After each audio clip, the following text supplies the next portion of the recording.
écoute, c'est pas grave. Ce qui est chouette, c'est que tu peux au moins échanger dans le chat. Donc ça c'est chouette.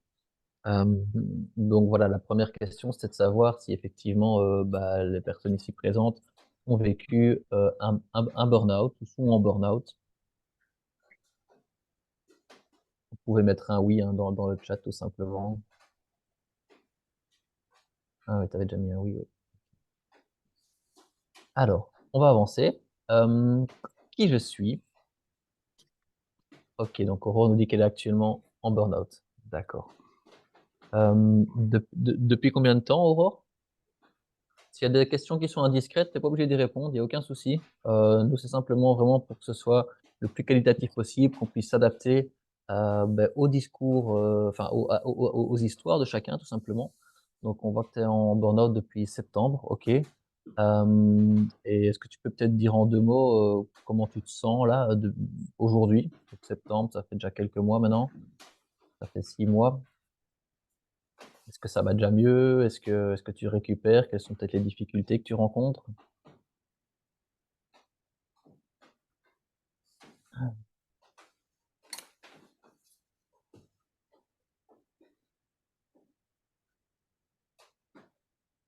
C'est long, ça demande beaucoup de patience, je suis encore épuisé. D'accord. Euh, et par rapport à l'hypersensibilité, est-ce que c'est quelque chose qui te parle? Ok. Tu as découvert ton hypersensibilité il y a récemment ou c'était déjà il y a longtemps? C'est quelque chose qui est flou pour toi? Ou est-ce que ou est-ce que tu en as pleinement conscience et tu vois un petit peu les enjeux, on va dire?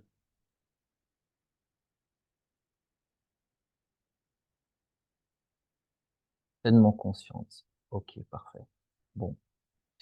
Ben, écoute, on va démarrer. Merci beaucoup pour ta sincérité, pour ton authenticité dans les réponses. J'espère vivement que voilà ce qu'on va t'apprendre ce soir, parce qu'on va vous apprendre ce soir, va pouvoir vous aider justement à apprivoiser encore plus cette hypersensibilité et que vous puissiez vraiment faire le lien avec le burn-out pour éviter de retomber dedans ou de rester dedans tout simplement. Alors, qui je suis? Eh bien, je m'appelle Alexis, j'ai 35 ans, j'ai 2 enfants. Je fais du développement personnel depuis maintenant, ça fait ouais, un peu plus de 17 ans. Je suis vraiment passionné par ça, au travers de séminaires, de bouquins, des ateliers et des formations. Et aujourd'hui, ben voilà, j'aide les personnes hypersensibles qui ont fait un burn-out à remettre du sens dans leur vie.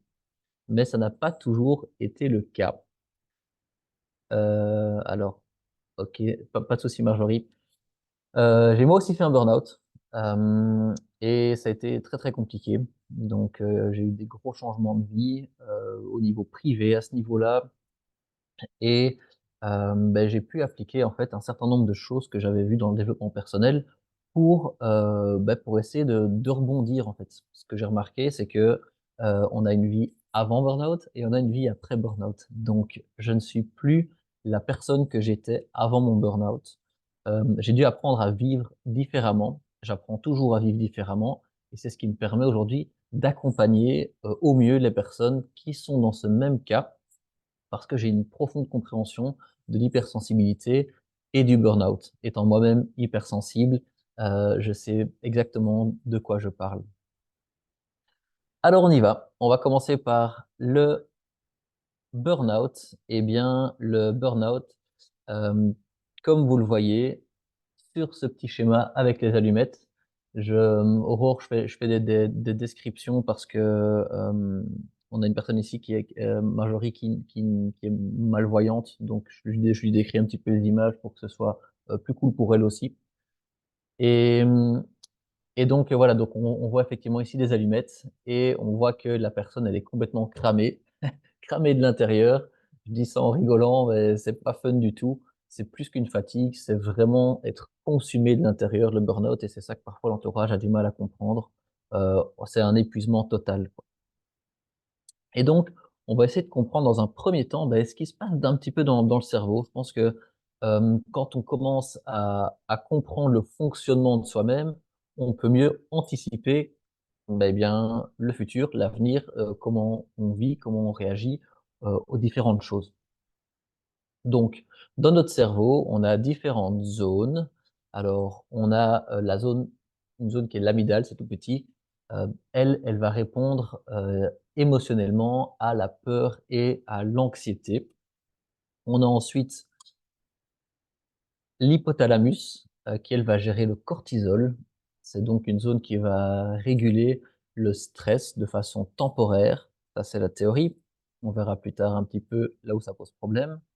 Et puis on a une zone qui est beaucoup plus grande, qui est donc devant le front ici, derrière le front pardon, qui elle est le cortex préfrontal et qui nous aide à la prise de décision, qui nous aide à nous concentrer, qui nous aide à également nous rappeler des choses et donc elle va également réguler, tout ce qui est, au niveau des émotions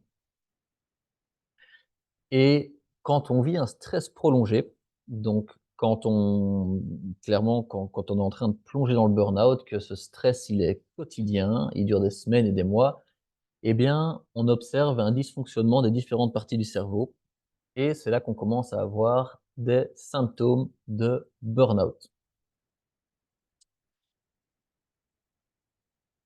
Sur ce schéma avec les courbes, on voit en fait, comment réagissent, voilà, les différentes hormones et les différents, neurotransmetteurs dans le cerveau en fonction du de la durée du stress.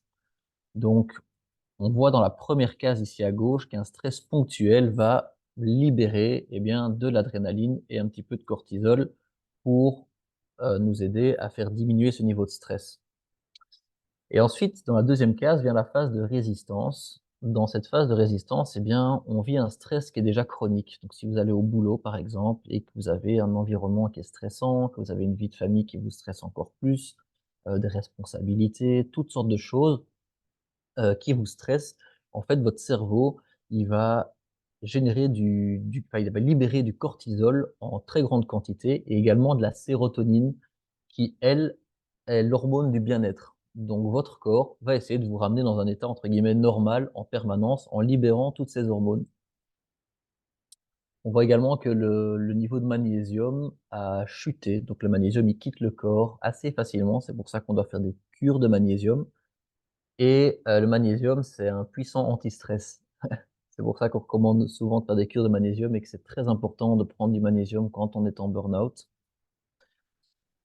Après la phase de résistance, donc une fois que le corps a libéré toutes ces hormones en très grande quantité, eh bien, on arrive là dans ce qu'on appelle le burn-in, ce qui est cette phase d'épuisement psychique. Et qu'est-ce qui se passe là? On voit que la sérotonine, elle a chuté et que le cortisol, lui, par contre, il est libéré en très, très grande quantité. Alors, qu'est-ce que ça fait ça?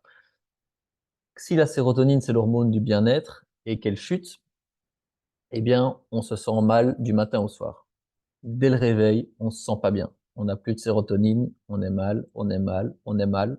Quand on est mal, on est encore plus stressé. Quand on est encore plus stressé, eh bien, le cerveau va libérer des plus grandes quantités de cortisol pour essayer de réguler le stress permanent. Et ça peut durer. C'est pour ça que les personnes, qui ne s'écoutent pas et donc qui continuent à aller travailler ou qui continuent à rester dans des environnements stressants, à un moment donné, eh bien, ils vont faire la quatrième case, la phase de burn-out. Donc c'est un épuisement qui est psychique et physique. Donc là, on n'est plus seulement dans la tête, c'est carrément le corps qui lâche.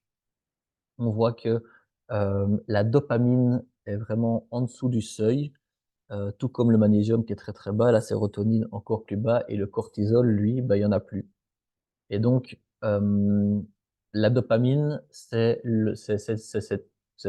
un neurotransmetteur, qui aide à avoir de la motivation, notamment.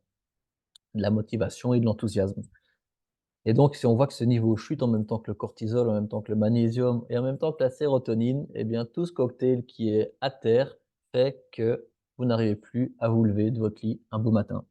Il y a plus de motivation, il y a plus rien, vous êtes un zombie, vous êtes cramé, quoi.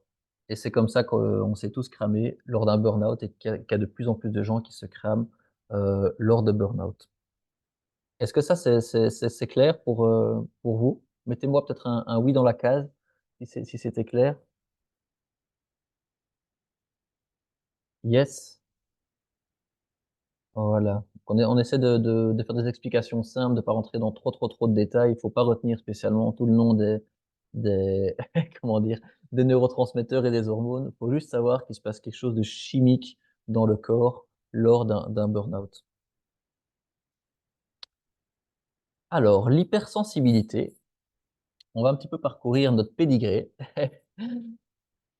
Un cerveau qui est hypersensible, il a un cer c'est un cerveau qui a un fonctionnement un peu atypique. Donc, le système nerveux est beaucoup plus réactif au niveau émotionnel, au niveau sensoriel, au niveau cognitif. On capte beaucoup plus de choses et donc on va être également beaucoup plus sensible aux stimuli. Il y a des gens chez qui ce sera, le bruit. Il y a des gens chez qui ce sera la lumière. On va être très sensible à la lumière. Il y a des gens chez qui c'est les odeurs. D'autres personnes chez qui ce sont les différentes textures.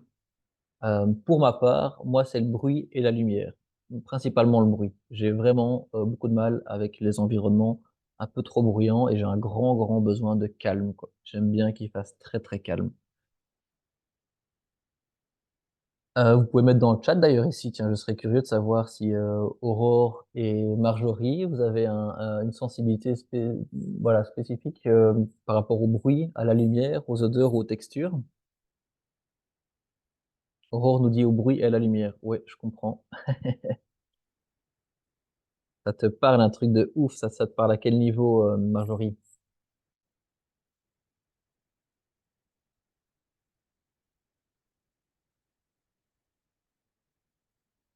C'est vrai que normalement, toi, Marjorie, tu as une ouïe qui est particulièrement développée, donc j'imagine que les environnements bruyants, ça doit être très, très, éprouvant. Alors, qui dit hypersensible dit souvent, pas tout le monde, mais souvent une pensée en arborescence. Donc une pensée qui en amène à une autre, qui en amène à une autre, qui en amène à une autre. En fait, des cerveaux qui sont très, très créatifs, mais parfois qui se perdent un petit peu, hein. On perd parfois un peu le fil des idées, et donc mais par contre au niveau de la créativité, c'est absolument génial. Ce sont des cerveaux également qui sont enfin des personnes, nous sommes des personnes, qui sommes très empathiques en général. Et donc, on capte facilement et on ressent facilement les émotions des autres. Voilà. Et ce niveau d'empathie, eh bien, c'est à double tranchant. C'est-à-dire que cette capacité à comprendre et à ressentir les émotions des gens vont faire qu'on va très, très vite connecter avec d'autres personnes, parce qu'on va très vite les comprendre. Par contre, on a un problème là-dedans et on va le voir juste après, c'est cette capacité, à ne pas savoir dire non aux gens, en général. Parce qu'on est empathique, on se met à leur place et tout de suite, on a envie de leur faire plaisir et de dire oui. Au niveau des informations, le cerveau hyper, comme il a des zones qui sont un peu plus, actives que dans un cerveau dit normal, eh bien, on va capter des détails et des nuances dans un environnement que d'autres ne perçoivent pas. Voilà, on rentre dans une pièce et hop, on est un petit peu comme une antenne, on capte beaucoup de choses plus rapidement, mais tout en un coup. Alors, ça, c'est plein de bonnes choses. Par contre, en contrepartie, ouais, ce qu'on a, c'est que, un cerveau hyper, il a une tendance à l'anxiété qui est un peu plus élevée quand même et nettement plus élevée que certains autres cerveaux. Donc on va être beaucoup plus réactif au stress. C'est des cerveaux qui vont ruminer plus facilement, hein, le soir dans le lit. On va anticiper, des scénarios catastrophes, voilà, c'est vraiment des cerveaux qui tournent à 200 à l'heure et on va traiter enfin voilà, on traite chaque information de façon très, très approfondie. La difficulté à établir des limites, donc ça, c'est ce que je disais, juste avant, donc voilà, par la peur de décevoir, on va souvent dire oui à tout. La tendance au perfectionnisme, est-ce que ça vous parle? Vous pouvez mettre un oui dans le chat. Est-ce que vous êtes des personnes perfectionnistes? Est-ce que vous vous mettez la pression à vous-même pour aller jusqu'au bout des choses? Absolument, voilà, donc quand on se met la pression, qu'est-ce qui se passe quand on se met la pression? Ben, on se génère du stress et de l'anxiété et donc on a même de la difficulté à établir des limites avec soi-même. Vous voyez comme tout se rejoint, hein. C'est vraiment un fonctionnement tout à fait particulier.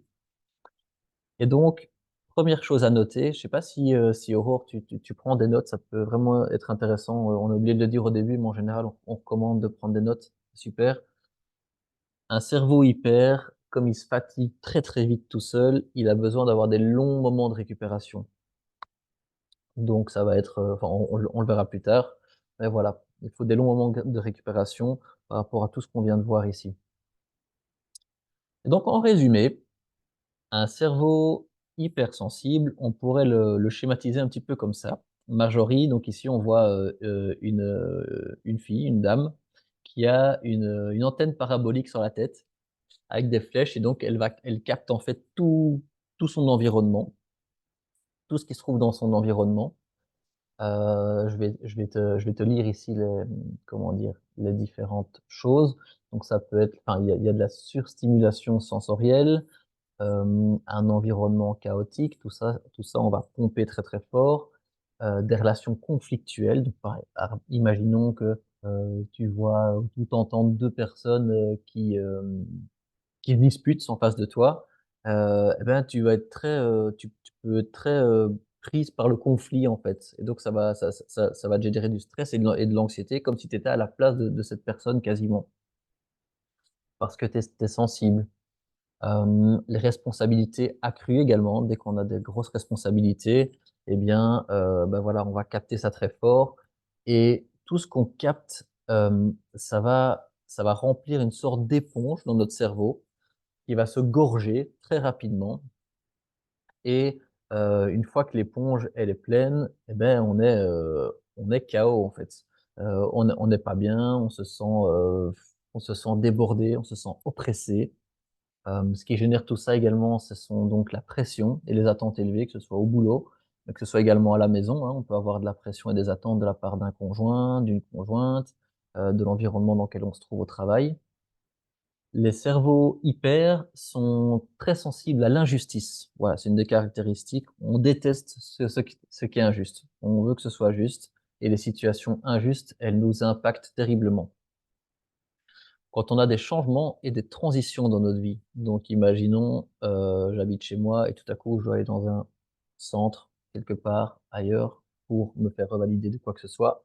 C'est ce qu'on appelle un changement ou une transition. C'est très, très impactant pour un cerveau hypersensible, tout comme un déménagement peut l'être. Hem et alors également les critiques et les jugements, quoi. Donc on n'apprécie pas trop en général quand on va nous critiquer, nous juger, on va le prendre très, très fort pour soi, et tout ça c'est émotionnel, quoi. Quand on parle d'hypersensibilité, on parle vraiment des émotions.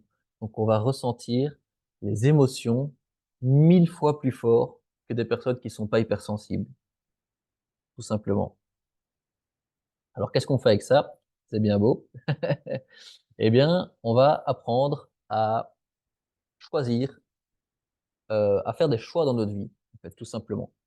Donc on a ici, Marjorie et Aurore qui voient du coup les images. On a l'image A, on a l'image B. L'image A, c'est un open space, avec plein de gens qui travaillent, des téléphones qui sonnent, des ordinateurs, des gens qui parlent, des gens qui se lèvent, des gens qui, sont, voilà, au téléphone, et donc c'est un environnement qui est probablement, bruyant, qui est probablement également stressant parce que ces personnes dans le bureau, ont probablement des managers, qui donnent des objectifs aux employés, donc il y a forcément des responsabilités là-dedans. On voit également qu'il y a que de la lumière artificielle, donc c'est l'inverse de ce qu'on va vouloir aller chercher justement en tant qu'hypersensible. Et donc dans l'image B, on voit un joli petit, bureau avec des plantes, avec, une vue sur la nature et ça a l'air tout calme, tout serein. Donc, image A ou image B, laquelle est plus propice à une personne hypersensible? Je vous laisse écrire dans le chat. Marjorie, la A, c'est le bureau avec plein de gens et la B, c'est la petite chaise avec la vue sur la nature. La B, bien évidemment, évidemment. Heu, voilà, petite parenthèse, moi quand j'ai fait mon burn-out, c'était, l'environnement A, mais qui était 10 fois plus grand, donc il y avait une centaine d'ordinateurs. C'était un truc de dingue. Un bel open space, Voilà, donc bien revenez à la horrible. tête. Les open space ne sont pas faits pour les personnes hypersensibles. C'est vraiment à bannir. D'ailleurs, je serais Et curieux de savoir, Aurore, toi, tu es, du coup, je suppose en arrêt, si tu es en burn-out en ce moment, tu travaillais dans quoi? C'était quoi ta profession ou dans quoi tu travailles en ce moment, si tu n'es pas en arrêt? Ok, t'es prof. ouais, Ok. ouais, il y a de plus en plus de burn-out chez les profs, effectivement. Effectivement. C'est dans le secondaire ou le primaire?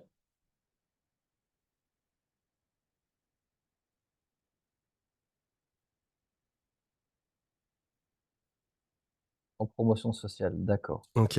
Donc tu as probablement, bah, des classes. Alors regarde, on peut faire une comparaison comme avec des adultes, d'accord. Comme on est, très peu ici, on peut vraiment personnaliser. De nouveau, moi je veux pas être indiscret, donc si tu as pas envie de répondre, tu réponds pas, mais la l'image à une classe, est un peu peut être un peu semblable. C'est-à-dire que comme on l'a vu sur l'image d'avant, beh, tu es face à un groupe de personnes, heu, que tu dois gérer et qui vont générer du bruit, qui vont générer des questions, qui vont en fait, comment dire? Surcharger ton système nerveux par beaucoup, beaucoup, beaucoup Ouais, d'informations d'information. que tu dois traiter en permanence, quoi. Et donc ton cerveau, il tourne à 200 à l'heure. Si tu as une pensée en arborescence, ben forcément, si quelqu'un te dit un truc, tu vas penser à 10 trucs en plus. Il y en a une autre qui vient rajouter une question, et donc tu as tout ça qui va se mêler, qui fait que, eh ben, ton cerveau, il surchauffe. Il surchauffe. On va voir après ça un petit peu comment gérer ça. Alors, je dis pas que c'est pour ça que tu as fait un burn-out, hein. Je dis juste que c'est un environnement qui peut être un facteur. Un En des un plus. un des facteurs qui, voilà, qui peut conduire au burn-out. Je connais pas ta vie, je sais pas comment ça se passe de ton côté. Mais donc voilà, ça c'était la clé numéro un, c'est choisir vraiment son environnement. C'est pas simple pour tout le monde évidemment, on peut pas choisir comme ça du jour au lendemain de changer de lieu de travail, mais dans le cadre d'une reconversion, quand on fait un burn-out, on doit repenser sa vie très souvent. Et donc les gens effectivement, eh bien, ils font un tournant à 180 degrés parce qu'ils se rendent compte qu'ils ne peuvent plus, vivre comme avant, quoi. Alors il y en a plein qui retournent au travail et il y en a plein aussi qui font une rechute de burn-out, s'ils n'ont pas appris à gérer ça. Donc la deuxième clé, eh bien, ça de souvent aller, nous les hypersensibles, dans la nature. Pourquoi? Parce que la nature va réduire notre stress et notre anxiété naturellement. Les énergies qui s'y trouvent, les arbres, les plantes, tout ça, c'est vraiment un environnement qui est apaisant. Ça va nous ramener à un équilibre émotionnel. Ça va vous apporter également, eh bien, un moment de réflexion sur vous-même, un moment où on est juste avec soi, on n'est plus en train de prendre des stimuli, extérieurs. Le chant des oiseaux notamment sont des choses qui apaisent, le bruit des feuilles. Et donc, dans la nature, on va pouvoir se recharger littéralement, mentalement et physiquement. Ça, c'est vraiment quelque chose à noter, ça recharge, ça recharge. Il y a pas d'autre mot. Ça a été scientifiquement prouvé. Clé numéro 3, apprendre à s'écouter. Alors là, c'est peut-être le plus difficile à faire parce qu'une balade en nature, c'est encore facile à se dire: «Je mets mes chaussures, j'y vais». Mais être à l'écoute de son corps, c'est une chose. Alors, comment ça se passe? On est beaucoup trop dans le mental souvent, à réfléchir à des comment, et j'ai appris un petit truc que je vous partage. C'est pour revenir en fait, pour couper le mental et le corps, on peut, je sais pas si vous voyez ma main ici, attendez, hop, Ouais, recule-toi voilà. peut-être un peu. On peut en fait, se pincer ici, c'est un peu sensible entre le pouce, et l'index, et tout de suite on est dans notre corps. On sait plus être dans le mental. Et donc à partir de ce moment-là, eh bien, on ressent notre corps et on est attentif à nos ressentis. Et il a été démontré, étudié que on peut pas être à la fois dans le mental et à la fois dans nos ressentis. Donc quand on arrive dans les ressentis de notre corps, on peut commencer à s'écouter et ça prend un petit peu de temps. Je sais pas si Aurore et Marjorie, c'est quelque chose que vous faites de temps en temps. Je pense que Marjorie, tu m'avais déjà répondu. qui était de plus en plus à l'écoute. Et donc, être à l'écoute de son corps, c'est simplement sentir, OK, là, je sens que je suis un peu en train de surchauffer, je suis un peu en train de dépasser mes limites. Il faut que je prenne un petit peu de recul, il faut que j'aille dans un endroit calme, il faut que j'aille faire de la cohérence cardiaque, que j'aille me recentrer, me reposer. Je dois encore faire ça et ça à la maison, vider de la vaisselle, plus encore ranger les draps et j'ai encore un peu de repassage. Si votre corps, si vous sentez dans votre corps qui dit c'est trop, mais je vais quand même le faire parce que votre mental prend le dessus, et ben c'est ça en fait, ne pas s'écouter, c'est se dire je vais quand même le faire et c'est là qu'on commence à forcer et c'est là qu'en fait on crée toute cette spirale infernale de, de burn-out qu'on a vu au début du webinaire. Donc s'écouter, c'est vraiment se dire ok, il y a encore ça à faire. Je sais que je suis perfectionniste. Je sais que voilà que j'ai tendance à me mettre la pression, mais je sais aussi que je suis quelqu'un de très sensible et donc j'ai peut-être une fragilité qui est un petit peu là et peut-être que le linge peut attendre demain et que là il est temps d'aller me reposer parce que je sais que mon cerveau il a besoin de décompresser. Donc apprendre à s'écouter, c'est vraiment voilà ressentir vos limites, pratiquer de la cohérence cardiaque. Donc il y a une appli qui est super pour ça qui s'appelle Respi Relax. Je sais pas si vous connaissez ça, Respirilax? Vous Bah, pouvez mettre explique oui peut-être dans le chat ou ce que non. c'est que la cohérence cardiaque. Je sais pas si Aurore connaît la cohérence cardiaque. Ouais. Qui ne connaît pas ici? Et à quoi ça sert déjà? Plus peut-être. Mmh. Je connais, mais t'as pas l'appli. Tu en Ah, as déjà fait, ok. Aurore? OK, top, génial. C'est essentiel. Donc la cohérence cardiaque, effectivement, c'est faire, un certain nombre de respirations, d'inspiration et d'expiration de façon constante pendant minimum 5 minutes et c'est recommandé de faire ça 3 fois par jour. Ça va, mettre le cœur et le rythme cérébral, sur la même comment dire? Sur le même Fréquence, ouais. rythme, en fait. Voilà, Ça va se ça va synchroniser. aligner, ça va se synchroniser, c'est exactement ça le mot et ça aide à vraiment apaiser le cerveau, quoi, quand on est, tout le temps, en train de tourner, de turbiner. Alors le nom de l'appli, je vais te l'écrire ici, c'est Respirilax. Respirax. C'est vrai que c'est toujours intéressant, une petite appli, Ouais, ça permet d'éviter ouais, de devoir soi-même y penser, ça aide à la c'est rigueur génial, ouais. pour le faire. Ouais et alors pour les cerveaux hyper, tu peux, personnaliser en fait ta cohérence cardiaque et il est recommandé d'avoir une inspiration plus courte qu'une expiration. Ça va? Donc c'est vraiment l'expiration qui va faire se détendre. On va pas partir dans les explications avec le nerf vague et le système parasympathique et tout ça. Ce sera pour un prochain webinaire d'ailleurs, ça Alessandro. Mmh. En tout cas voilà, cohérence cardiaque 3 fois par jour. Apprendre à dire non, voilà, c'est vraiment ça, c'est là, on arrive vraiment à l'amour-propre, l'amour de soi. Apprendre à dire non si vous vous sentez pas bien et vous avez peut-être des rendez-vous, vous expliquez aux gens: «Voilà, écoutez, voilà», vous expliquez, vous arrangez, vous allez vous reposer, par exemple. Travailler à votre rythme. Alors là, c'est extrêmement important, pour des personnes hypersensibles. Ça dépend de chaque personne, bien évidemment. Maintenant, voilà, si Aurore est dans une classe, beh, tu as un programme à suivre forcément. Vois comment tu pourras et si tu retournes dans ce job, éventuellement, voilà, adapter, le rythme de tes enseignements, à ton propre rythme, en fait. Et trouver des moments de solitude, voilà. Se retrouver, tout seul, dans le calme pour se recharger, pour, Pour se arrêter, en fait, recentrer. d'avoir des stimuli en permanence. Et puis en dernier, j'ai mis le pouvoir de la sieste. Forcément, il y a rien de plus bénéfique qu'une petite sieste de 20 minutes, 30 minutes au milieu de sa journée, si c'est possible. Surtout pour les personnes qui sont en burn-out, faut pas hésiter.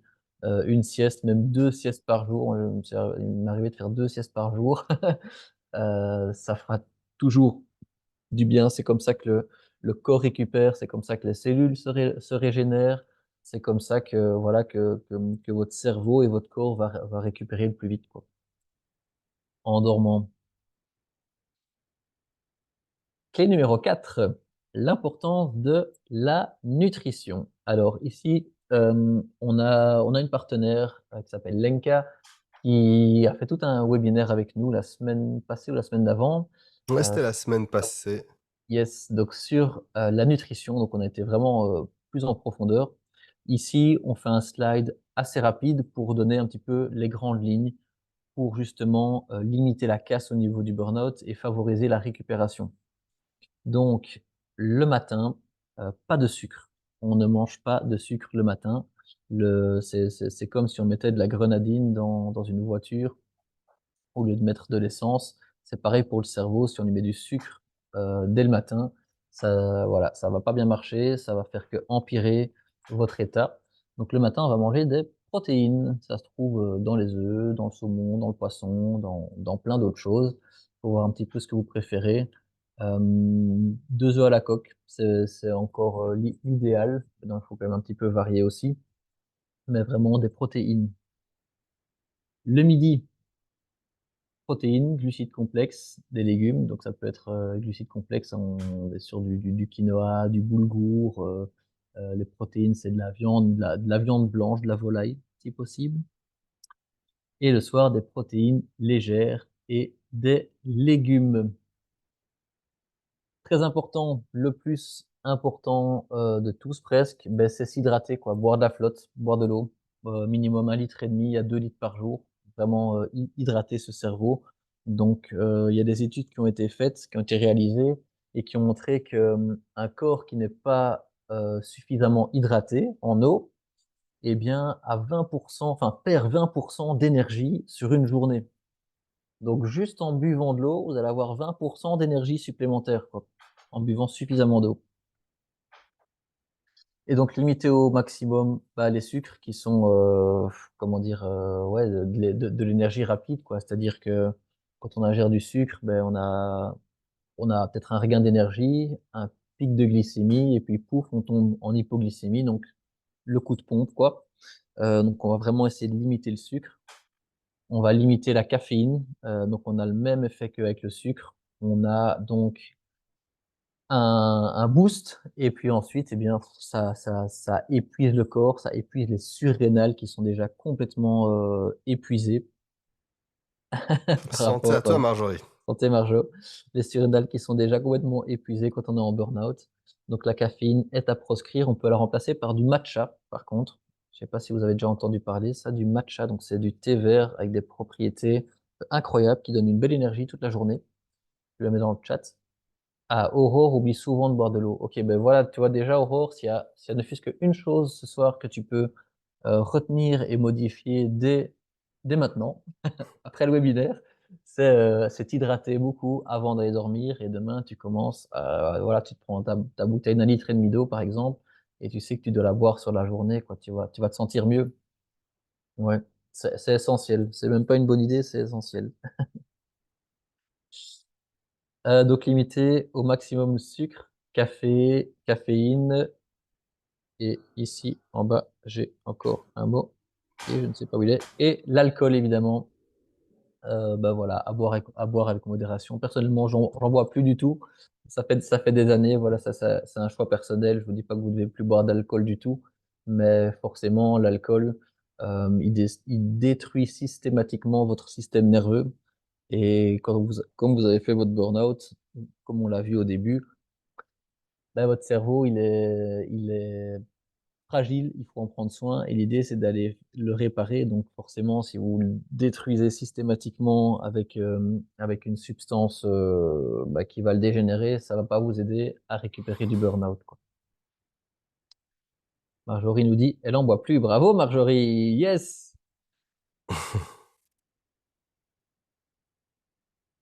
Moi, un petit peu. Bah voilà, avec modération, bien évidemment. Il n'y a aucun souci. Euh, alors, par rapport ici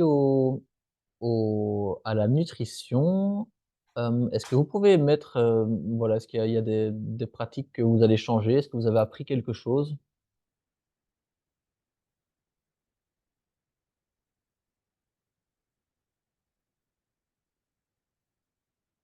Peut-être que vous n'avez rien appris, que vous saviez déjà tout ça. Tant mieux.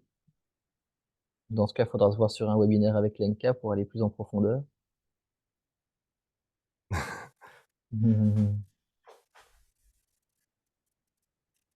Ah, c'était assez clair, apparemment. Clair? Ok, parfait. Et donc, la promesse de ce webinaire, c'est ben voilà, comment renaître en 2024 quand on est hypersensible et qu'on a vécu un burn-out. On a essayé de résumer ça de façon très simple. En fait, la vie d'un hypersensible, on peut la comparer un peu à une vague, comme vous voyez là. En haut de la vague, ben, ce sont des pics émotionnels et des stimuli. Donc, c'est une oppression, c'est l'éponge qui est remplie d'eau et qu'il va falloir aller presser pour faire redescendre la pression, pour se sentir mieux à nouveau, moins stressé. Et donc, tout au long de votre journée, de votre vie, de vos semaines, des mois qui passent, mais ici principalement des journées, eh bien, l'idée, c'est d'aller vraiment vous trouver des moments où vous pouvez presser votre éponge. Donc, par exemple, je donne cours à une classe pendant 2 heures. Pendant 2 heures, il y a eu plein de gens qui ont parlé. J'ai dû écrire, j'ai dû réfléchir, j'ai dû répondre à des questions. J'ai dû être au taquet pendant 2 heures. C'est très, très éprouvant. Bien après ces 2 heures-là, on va essayer de, au moins, dans la mesure de vos possibilités, d'aller prendre l'air. Déjà, s'oxygéner. S'il y a un arbre, toucher un arbre, se connecter, essayer de sentir les pieds qui sont ancrés dans le sol, se reconnecter à soi, s'ancrer. S'il y a moyen de faire une balade dans la nature, même s'il y a un petit bois à côté, ben voilà, ça va aider vraiment à redescendre. On peut aussi faire de la méditation pendant une pause. Donc, il y a des applications, enfin, sur YouTube, vous tapez méditation, zen, vous allez tomber sur plein, plein de choses. On met ça dans les oreilles, ça peut durer 10 minutes et ça fait descendre la pression. Et puis, bah, ça remonte assez facilement en fonction de l'environnement dans lequel on se trouve. On peut essayer de faire une sieste, on peut essayer de faire de la cohérence cardiaque et il y a encore plein, plein d'autres moyens pour justement bah, redescendre en fait de nos pics émotionnels. Parce que qu'est-ce qui se passe? Euh, c'est que, oui, donc vous voyez, j'ai écrit ici en dessous qu'il faut réduire les sources de stress, ça c'est clair. Qu'est-ce qui se passe quand on est hypersensible? C'est qu'on a tendance à rester en permanence en haut de la vague. Et c'est là la grosse erreur qu'on a tous fait, c'est qu'on essaie de tenir le rythme, on essaie de tenir le rythme, on essaie d'être comme les autres, qui avancent, qui ont pas toujours besoin d'une pause, go, go, go. Et en fait, on est comme ça dans le cycle des journées, dans le flow, quoi, sans s'écouter. Et quand nous, on reste en haut de la vague, ben, l'éponge, elle se gorge, elle est gorgée, elle en peut plus. C'est comme ça qu'à un moment donné, ben, on passe par les phases du burn-out que je vous ai montré au début. Donc, on a un stress qui est ponctuel et puis on a un stress qui devient chronique et puis on a un stress qui devient bah, le burn-in, hein, donc l'épuisement psychique et puis c'est le burn-out. Tout ça parce que on n'a pas appris à se connaître, on n'a pas appris à faire redescendre le stress. Donc, on parle vraiment ici du stress. Ça va, c'est clair ça pour vous, Marjo et Aurore? Oui, c'est clair. Yes. Alors, Ah. Aurore, elle a un mari qui est hyperactif, donc grand décalage. Je vois tout à fait ce que tu veux dire. Euh, alors, comment dire les choses sans brusquer. C'est super d'avoir un mari hyperactif parce qu'il fait plein de choses dans la maison mais voilà, il veut tout le temps faire plein de choses et et donc en fait, bah, idéalement, c'est bien d'essayer de lui, bah, voilà, de lui expliquer comment toi tu fonctionnes. Toi, tu n'es pas hyperactif par hasard, Aurore? Non, t'es pas hyperactif, d'accord. Parce qu'un hypersensible peut être hyperactif. Moi, je suis un peu les deux, mais je dois me freiner, quoi. Donc, ok, donc toi, t'es pas hyperactif. Donc, lui, quand il est hyperactif, à un moment donné, ben, c'est vrai que tu dois te mettre un cadre, quoi. C'est un petit peu sec ce que je vais dire, mais il y a des moments où tu dois un petit peu te protéger de lui, quoi. Aller dans ta bulle, voilà. Aller sortir à ton rythme et être cool parce que le danger, et je parle d'expérience, c'est de sortir de son boulot, de ton boulot, je veux dire, où tu as eu beaucoup de stimuli, c'était quand même très stressant la journée et tu rentres et c'est vrai que si la personne avec qui tu partages ta vie est également hyperactive, en fait, elle va continuer à te mettre dans des pics émotionnels et à te stimuler en permanence, à stimuler ton cerveau. À un moment donné, tu pètes un plomb, quoi. En plus de Hem, ça, si tu as des enfants, ça stimule encore, yes, plus toutes yes. les obligations. Une vie sociale très chargée, mais donc voilà. Malheureusement, on comprend très rapidement que tu aies pu faire un burn-out. Je jette pas du tout la pierre. Nous, on a fait des études, hein, on a interrogé des gens, on a interviewé plein de personnes. On est vraiment dans le sujet depuis un bon moment et, et ça arrive à tellement de gens. Voilà, c'est vrai, c'est très classique. J'espère que ce qu'on t'a montré là va peut-être pouvoir un petit peu t'aider. Déjà commencer par boire de la flotte, ça, ce serait bien. Et ouais, c'est ça, voilà, le burn-out est multifactoriel, donc il peut être professionnel, familial, et les enfants, c'est sûr que ça épuise, quoi. Vraiment prendre des temps de repos, c'est primordial. Alors, pour continuer ici, restez bien en ligne. On va vous parler d'un atelier qu'on organise, qui est l'atelier Renaissance, donc Alessandro et moi, dans le cadre de Jaya. Cet atelier, à qui il s'adresse? Eh bien, il s'adresse aux personnes qui sont justement hypersensibles. Donc on a tous vu, enfin, une personne en burn-out, on le sait probablement. Vous avez vu un psy, un coach, on fait de la méditation, on fait du yoga, il y a plein de choses qui sont mises en place, mais il y a très peu de personnes qui s'intéressent à la personnalité des hypersensibles typiquement. Et donc ça veut dire qu'on passe au-dessus d'un facteur qui est extrêmement important. Notre atelier s'adresse vraiment aux personnes qui sont hypersensibles, aux personnes aussi qui ont vécu un burn-out ou qui sont en burn-out, aux personnes qui sont en transition de vie, à d'autres personnes également qui cherchent à remettre du sens dans leur vie et qui veulent retrouver une belle énergie, aux personnes qui veulent se reconnecter à eux-mêmes, parce que souvent, voilà, on s'est déconnecté de soi quand on a fait un burn-out, quand on n'a pas fait un burn-out, parce que notre atelier s'adresse pas seulement aux personnes qui ont fait un burn-out, il y a d'autres personnes qui seront présentes, mais en tout cas, il s'adresse à toutes ces personnes qui se reconnaissent dans la description ici. Et ce qu'on propose dans cet atelier Renaissance, c'est tout à fait particulier, c'est assez unique. En fait, notre promesse, c'est de vous faire un changement à 360 degrés en une seule journée. Alors, c'est une grande promesse. Bon, une journée, c'est de 10 heures à 17 heures. On va pas faire une journée de 14 heures non plus, ça n'a pas de sens et c'est pas cohérent si vous avez fait un burn-out. Euh, mais on va donc vous enseigner des techniques, des stratégies qu'on a testées nous-mêmes pour augmenter l'énergie et la vitalité. Une fois qu'on aura démarré ça, ben, on aura tous plus d'énergie et de vitalité pour démarrer la journée et aborder la suite du programme. À partir de cette énergie et de la vitalité, eh bien, on va, vous apprendre à mieux gérer vos émotions.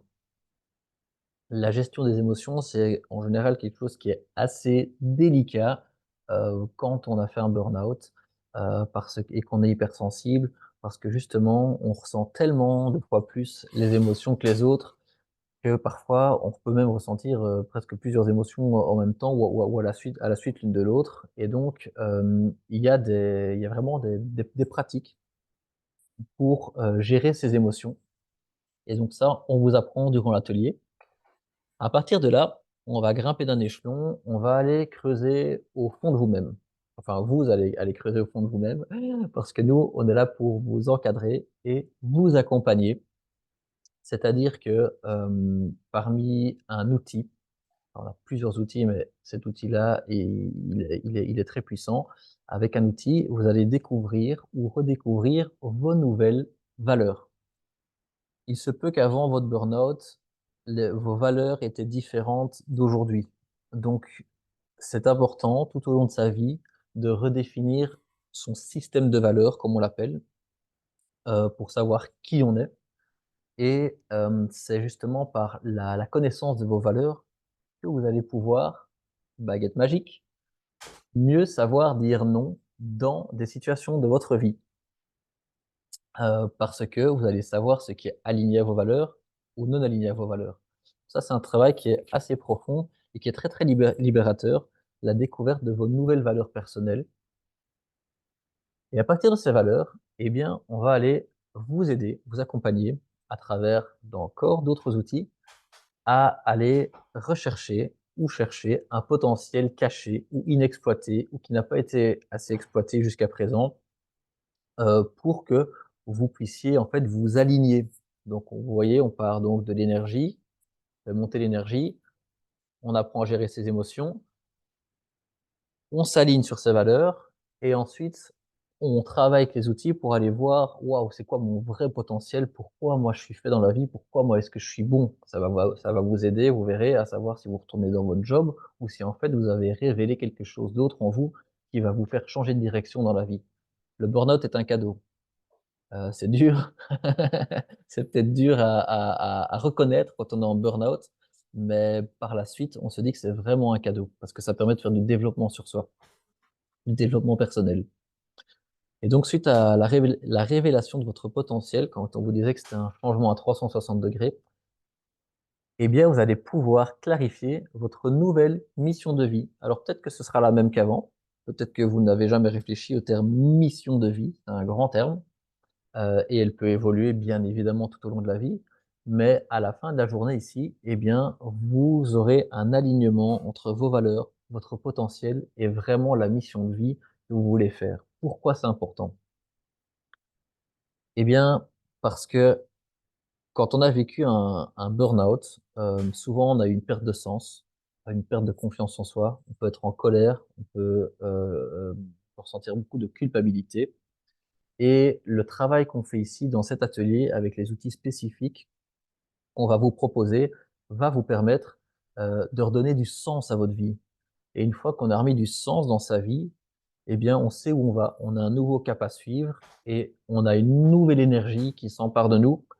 Et donc, on a fait un pas en avant. On a fait un grand pas en avant dans sa reconstruction. Donc là, la mission de vie, moi, je peux pas vous la donner parce que ça viendra de vous. Comme je vous ai dit, on vous accompagne, avec des outils pour que vous travailliez là-dessus pendant cette journée et vous allez la trouver, votre mission de vie à la fin de la journée, avant la fin de la journée. Et donc comme je viens de vous le dire, tout ceci va vous aider à reprendre confiance en vous. C'est beau ça, non? Alors, hem on a également une session sur comment être plus positif aussi et plus optimiste face aux situations. Donc là, je peux pas vous en dire plus parce que c'est un concept qui est, beaucoup plus, voilà, qui demande vraiment du temps à expliquer. Mais vous verrez qu'à la fin de la journée, vous serez une autre personne. Donc, dans ce genre d'événement, hem quand on prend une photo, des participants au début de la journée, du visage des participants, je dis pas qu'on va le faire ici, hein, mais c'est des choses qui se font et qui se sont mesurées. On prend une photo du visage des participants au début de la journée et une photo du visage des participants à la fin de la journée, c'est pas les mêmes personnes, quoi. Vous voyez un visage qui rayonne, vous voyez un visage qui est vraiment, confiant, qui a des yeux qui pétillent parce que la personne, en une journée, elle a eu un shift littéral. C'est pour ça qu'on dit que voilà, c'est un changement à 360° en une journée où vous allez prendre des décisions, vous allez en apprendre sur vous-même et nous, on est là vraiment pour vous accompagner dans un cadre, tout à fait bienveillant et à l'écoute, quoi. Et vous allez pouvoir forcément échanger avec d'autres personnes. Alors, lieu et date, quand est-ce qu'il va se passer cet atelier Renaissance? Eh bien, ce sera, à Nivelles, le samedi 6 avril, donc 2023, de 10 heures à 17 heures. Donc c'est un atelier qu'on fait en partenariat avec Lux Anima. Lux Anima, c'est un organisme, qui fait la promotion justement d'événements, de développement personnel et spirituel. Elle est super, elle s'appelle Séverine. Alors, le tarif concurrent, En général, pour ce genre de journée, bah, c'est 300 euros. Voilà, on a un petit peu regardé ce qui se fait à gauche, à droite, sachant que nous, ce qu'on fait ici, c'est tout à fait unique, parce qu'on s'adresse justement à des personnes hypersensibles et que les outils qu'on utilise ne sont pas des outils qui sont spécialement utilisés partout ailleurs. On a voulu que cet atelier soit beaucoup plus accessible, donc le tarif public est de 147 euros. Maintenant, la Saint-Valentin approche et on a décidé de faire une offre spéciale Saint-Valentin. Est-ce que ça vous emballe?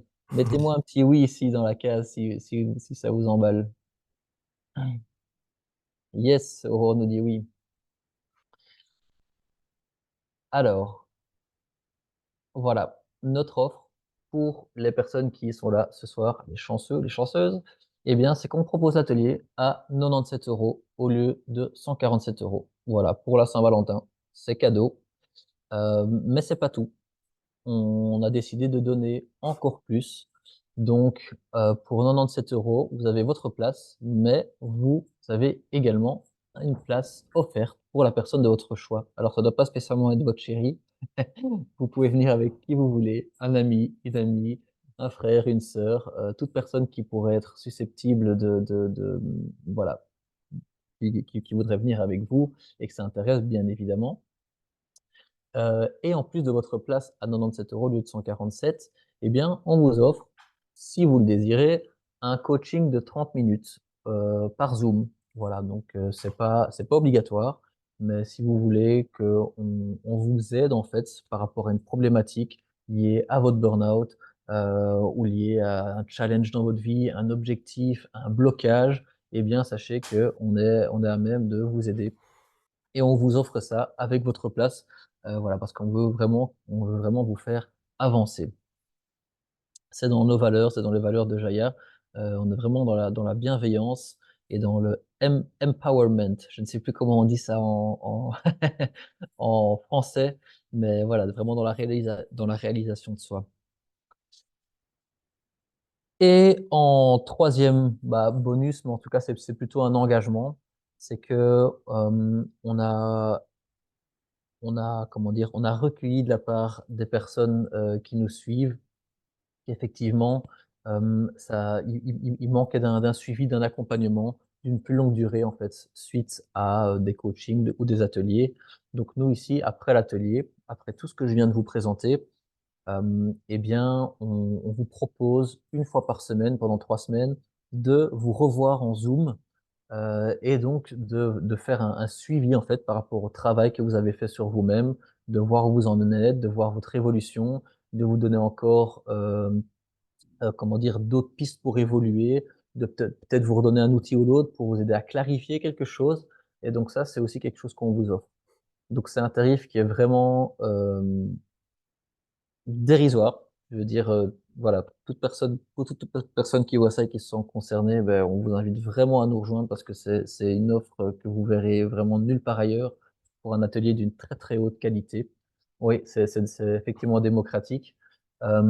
Et ben voilà, le tarif public sera de 147 euros. Donc maintenant, les communications qu'on fera, ben, en dehors des webinaires, ce sera ce tarif-là. Et voilà, probablement qu'à terme, ça augmentera encore plus. Mais en tout cas, là, ici, Alessandro va vous mettre le lien dans le chat. Alessandro, tu sais peut-être mettre le lien?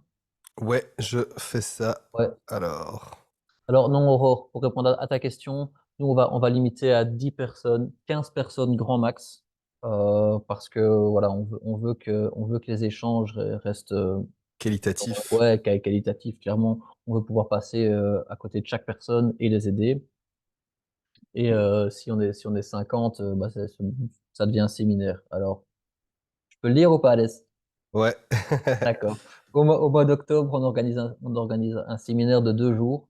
On communiquera dessus, bien évidemment, dans les mois qui viennent. Et là, effectivement, il y aura plus de monde, il y aura différents intervenants. Ce sera très, très puissant également. Mais ici, voilà, pour l'instant, on propose cet atelier qui va déjà être magnifique le 6 avril. Et donc, le prix de 97 euros. Donc, Alessandro a mis le lien ici Oui, dans le j'ai mis chat. un lien.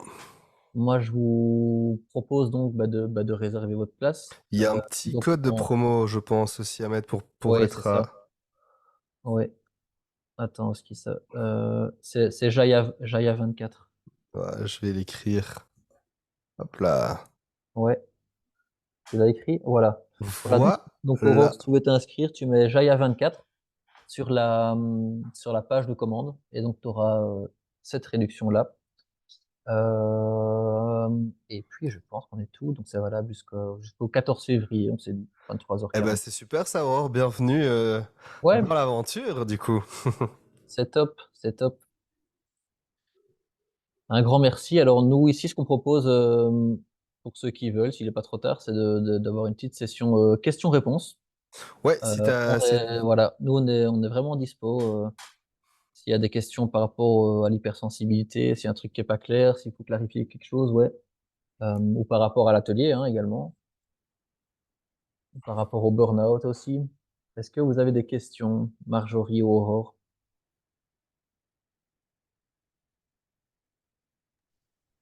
Moi, je me disais que j'étais peut-être chaude pour le 6 avril, là. Ouais. Mais du coup, moi, cliquer sur le lien et tout ça, c'est compliqué. Avec Je, la je, synthèse vocale. je t'ai- je- Euh, je t'aiderai après, il n'y a aucun souci. ouais, ok, nickel. Aucun souci. Et je vais d'abord en parler à Romain quand même, quoi. Oui, oui, pas de souci. Ok, on fait ça. Ça Mais je marche. te capte après pour ça. Oui, tu peux me recontacter. Ça va. Aurore aussi, on est disponible par email. On est disponible sur le groupe Réveiller votre potentiel après un burn-out. Je ne sais pas si tu es déjà dessus, donc sur Facebook. Il y a la page Jaya, donc voilà, on est joignable si jamais il y a des questions. Je vais toujours remettre le lien du groupe Facebook aussi dans le chat, comme ça, si jamais Ouais. tu veux te connecter, si t'es pas dessus, Aurore, n'hésite pas. Alors, tac, je te mets ça dans le chat directement.